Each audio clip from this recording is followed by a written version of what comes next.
Doctor plus நேயர்களுக்கு வணக்கம். இப்போ பெண்களுக்கு மெயினாக சர்க்கரை ஃபஸ்ட்டு சொல்கிறாங்க. சுகர் வருது நமக்கு. அடுத்து பிரச்சனை மூட்டு வலி. மூணாவது இந்த பிரச்சனையும் அதிகமாக இருக்கும். இனிமே தான் ஆரம்பிக்கும் அந்த பிரச்சனை. பார்த்தீங்கன்னா பைல்ஸு மூலம்ன்றது இது எப்படின்னா உடம்பு சூடுனால வர்றது. பாடியில் சூடு பயங்கரமாக இருக்கிறது. ஏன்னா சரியாக நம்ம தூங்க மாட்டோம், சாப்பிட மாட்டோம், உணவுகள் அதிகமாக எடுத்துக்க மாட்டோம், எண்ணெய் தேய்ச்சி குளிக்க மாட்டோம், அடுத்து தண்ணி நிறையா குடிக்க மாட்டோம். இந்த 3 பிரச்சனைகளால் வர்றது தான் மூலம். பெண்களுக்கு அதிகமாக இப்போ இருக்குது. எதனாலனா சரியான நேரத்துக்கு சாப்பிட முடியல, தூங்க முடியல, காலையில் பிள்ளைகளை அனுப்பணுன்ட்டு நீங்கள் மோஷன் கூட மலச்சிக்கலோடு இருந்துக்கிட்டு இருக்கீங்க. இந்த எல்லா பிரச்சனையும் சேர்ந்து அது மூலமாக மாறி ஒரு நாளைக்கு சூடுனால மோஷன் போக முடியாமல் எரிச்சல், பயங்கர எரிச்சலாக இருக்கும். மோஷன் போக முடியாமல் அந்த இடத்துல வெடிப்பு இருக்கும், பிளட்டு வரும். இதெல்லாம் எதனாலன்ட்டுனா நம்ம நல்ல உணவுகள், காய்கறிகள் அதிகமாக எடுக்காதது, அடுத்து ஏதோ சாப்பிட்டோம் அப்படின்ற இருக்கிறனால தான் நமக்கு இந்த பிரச்சனை இருக்குது. நம்ம எப்பயுமே தண்ணி நிறையா குடிக்கணும், நல்ல தலைக்கு குளிக்கணும், எண்ணெய் தேய்ச்சி குளிக்கணும். வாரத்தில் 2 நாள் ஃபுல்லாக உடம்பு ஃபுல்லாக ஆயில் பாத் எடுக்கிறது ரொம்ப நல்லது. திருப்பி சொல்கிறேன், ஆயில் பாத் எடுக்கும்போது குளிர்ச்சியானதை சாப்பிடக்கூடாது, சரிங்களா? மிளகு சாதம், மிளகு பொங்கல் இது மாதிரி எடுத்து ரசம், மிளகு ரசம் வச்சு சாப்பிடுங்க ஆயில் பாத் எடுக்கும்போது. மூலம் பெண்களுக்கு முக்கால்வாசி பார்த்தீங்கன்னா பிரசவம், டெலிவரி ஆன பின்னாடி தான் அந்த 1 மாதத்தில் அவங்களுக்கு தெரியும். அதுக்கு முன்னாடி கூட இல்லை, நமக்கு எதுவும் இல்லை அப்படின்னு நினைப்பீங்க, மோஷன் ஃப்ரீயாக இல்லை, அது அவ்வளோதான் அப்படின்னு நினச்சிக்கிறீங்க. அப்படி கிடையாது. நீங்கள் இதுதான் பிரச்சனை ஆகும். டெலிவரிக்கு பின்னாடி அந்த ஒரு 15 நாள்லேயே உங்களுக்கு ஆரம்பிச்சிடும் அந்த வலி, எரிச்சல் எல்லாமே. அப்போ எல்லாம் குழந்தையோடய தூக்கிட்டு வராங்க என்கிட்ட. பைல்ஸ் இருக்குது தெரியாமல், என்னான்னு தெரியல, இது மாதிரி உட்கார முடியல, என்னால் வலிக்குது அப்படின்லாம் சொல்கிறாங்க. அதை நீங்கள் எப்படி சரி பண்ணிக்கிறதுன்றதுக்கு தான் நான் இப்போ சொல்ல போகிறேன். ஃபஸ்ட்டு நம்ம மலச்சிக்கல் இல்லாமல் பார்த்துக்கணும். மெயினாக தூங்கணும். தூங்குனா உடம்பு சூடாகாது.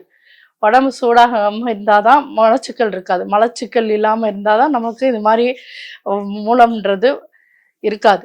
நம்ம அது மாதிரி நடந்துக்கணும். காய்கறிகள் நிறையா, பச்சை காய்கறிகள் கூட சாப்பிட்லாம். கேரட்டு, வெள்ளரி பிஞ்சு, வெங்காயம், சின்ன வெங்காயம் இதெல்லாம் அதிகமாக எடுத்துக்கிட்டிங்கன்னா இந்த பிரச்சனை, மோஷன் பிரச்சனை இருக்காது, ஃப்ரீயாக இருக்கும். அப்போ அந்த பைல்ஸ் உங்களுக்கு தொந்தரவு இல்லாமல் இருக்கலாம். அதே போல் அந்த பைல்ஸ் நேரத்தில் நீங்கள் நான்வெஜ்ஜு அவாய்ட் பண்ணணும். மூலம் இருக்குது அப்படின்னு தெரிஞ்சுக்கிட்டோம்னாலே நான்வெஜ்ஜை கொஞ்சம் அவாய்ட் பண்ணிக்கணும். அப்படி சாப்பிடும்போது நல்லா அது சரியாக விட்டு சாப்பிட்லாம், அவசரப்படக்கூடாது. வெஜிடேரியன், கீரை இதெல்லாம் அதிகமாக எடுத்துக்கணும். நீங்கள் வாழைப்பூ, இது மாதிரி நார்ச்சத்துக்கள் உள்ள காய்கறிகள், அவரைக்காய், பீன்ஸு, முருங்கைக்காய் இதெல்லாம் நிறைய எடுத்துக்கிட்டிங்கன்னா உங்களுக்கு இந்த பிரச்சனையே இருக்காது. அதாவது திருப்பி சொல்கிறோம், பைல்ஸ் வர்றதுக்கு காரணமே நம்ம தான். நம்ம சரியான முறையில் நம்ம தண்ணி குடிக்கிறது இல்லை, எல்லாம் செய்யாதனால நமக்கு வருது. இதுக்கு மருந்து நான் சொல்கிறேன், இது பண்ணிக்கிங்க, கேளுங்க. துத்தி ஃபஸ்ட்டு எடுத்துக்கணும். குப்பை மேனி துத்தி 1 கை, குப்பை மேனி 1 கை, வெள்ளை மிளகு, வெந்தயம், வெள்ளை மிளகு ஒரு 20 கிராம், வெந்தயம் ஒரு 20.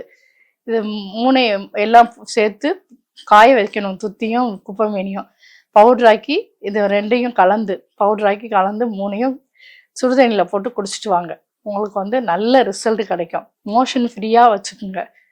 இதுதான் உங்களுக்கு மூலத்துக்கு உள்ள நல்ல ரிசல்ட்டு கண்டிப்பாக கிடைக்கும். சாப்பிட்டுட்டு அரிச்சல் எதுவுமே இல்லாமல் நல்லா கஷ்டப்படாமல் இருப்பீங்க. இந்த மருந்தை நீங்கள் வெதுன்னு தண்ணியில் குடிக்கணும். ரொம்ப சூடாகவும் குடிக்கக்கூடாது. இதை சாப்பிட்றதுக்கு முன்னாடியே நீங்கள் எடுத்துக்கணும். இந்த பவுடரை சாப்பிட்றதுக்கு ஒரு 1/4 மணி நேரத்துக்கு முன்னாடி எடுத்தால் போதும். எடுத்து சாப்பிட்டுட்டு உங்களுக்கு தண்ணி, அப்புறம் உணவு எடுத்துக்கலாம். உணவு எடுத்து நல்ல அதாவது காலையில் இட்லி சாப்பிட்றீங்கன்னா அதுக்கு வெஜிடேபிள் வச்சு சாப்பிடுங்க. மதியானமும் அதே மாதிரி தான், காய்கறி இல்லாமல் சாப்பிடாதீங்க, அதோட சாப்பிடுங்க. இந்த குப்பைமேனி, துத்தி, மிளகு, வெந்தயம் இதெல்லாம், ஓமம் இதெல்லாம் சேர்ந்து அரைக்கிறது 15 டேஸ்க்கு தான் அரைச்சி வச்சுக்கணும். அதுக்கு மேலே அரைக்கக்கூடாது. 15 நாளைக்கு ஒரு தடவை அரைச்சி யூஸ் பண்ணணும்.